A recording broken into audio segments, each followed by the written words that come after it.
যে নারী রান্না করার সময় এই তিনটি কাজ করবে তার সংসারে আল্লাহর রহমত নেমে আসবে। ওই নারীর কপাল খুলবে এবং ওই পরিবার প্রচুর ধন দৌলতের মালিক হবে। এক হাদিসের বর্ণনায় পাওয়া যায় এই তিনটি কাজ ঘরের নারীদের করা অত্যন্ত জরুরি। এই তিনটি কাজ থেকে দূরে থাকার জন্যই অনেকের সংসার থেকে আল্লাহর রহমত উঠে যায়। ভিডিওটি অবশ্যই সম্পূর্ণ দেখবেন এবং শেয়ার করবেন যেন আপনাদের মা ও বোনেরা ও স্ত্রীরা এই তিনটি কাজ রান্না করার সময় ভুল না করে। হয়তো আপনার একটি শেয়ারে মা বোনেরা অনেক উপকৃত হবে। সারাদিন বাহিরে হাড় ভাঙা পরিশ্রম করে ইনকাম করেন, ব্যবসা বাণিজ্য করেন, কিন্তু কোনো উন্নতি হয় না, আল্লাহর রহমত উঠে যায়। এগুলো মানুষের ভুলের জন্যই হয়। একটা সংসারে যেমন পুরুষের দায়িত্ব রয়েছে তেমনি নারীদেরও সমান দায়িত্ব রয়েছে। রান্না করার সময় অবশ্যই এই তিনটি কাজ সব সময় করতে হবে। 1 নম্বরে যখন রান্নাঘরে প্রবেশ করবেন তখন সালাম দিবেন। আংশিক সালাম নয়, পরিপূর্ণ সালাম দিতে হবে। আমরা সকলেই জানি আমাদের ঘরে আল্লাহর রহমতের ফেরেশতা থাকে। ঘরে প্রবেশ করার সময় যেমন সালাম দিতে হয় তেমনি রান্নাঘরে প্রবেশ করার সময় অবশ্যই সালাম দিবেন।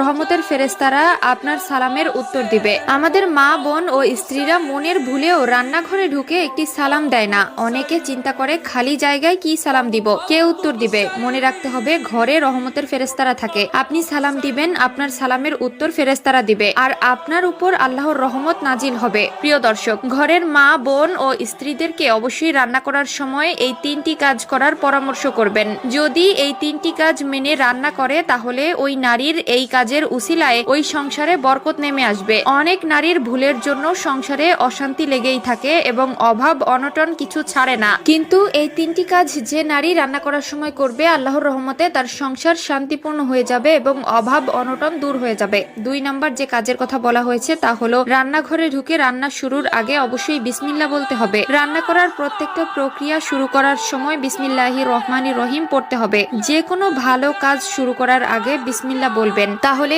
আল্লাহ আপনার ওই কাজে বরকত দান করবে এবং আল্লাহর রহমত আপনার উপর বর্ষিত হবে। 3 নম্বর যে কাজের কথা বলা হয়েছে সেটি অত্যন্ত গুরুত্বপূর্ণ। মা ও বোনেরা অবশ্যই রান্না করার সময় দুরূদ পাঠ করবেন। অযথা কথা বলবেন না, মন দিয়ে রান্না বান্না করবেন এবং মুখে দুরূদ শরীফ পাঠ করতে থাকবেন। আমরা নামাজে যে দুরূদ শরীফ পাঠ করি দুরুদে ইব্রাহিম, এটি হলো সবথেকে শ্রেষ্ঠ দুরূদ শরীফ। এই 3টি কাজ যদি আপনি প্রতিনিয়ত করতে পারেন ইনশাআল্লাহ আপনার সংসার আল্লাহর রহমত দিয়ে ভরে যাবে। আল্লাহ ইরশাদ করেন, আমি নারীদেরকে কাদা মাটি দিয়ে সৃষ্টি করিনি। নারী সৃষ্টি হয়েছে পুরুষেরই অংশ থেকে, যাতে নারীরা তার প্রতি অনুগত থাকে, পর্দা করে এবং পবিত্রতা বজায় রাখে। নারীর পবিত্রতা কতটুকু জানেন? আল্লাহর ফেরেশতারাও জানে না নারীকে কোন উপাদান দিয়ে তৈরি করা হয়েছে, আর সেই পবিত্রতা আজ অনায়াসে বিলিয়ে দিচ্ছে। নাউজুবিল্লাহ।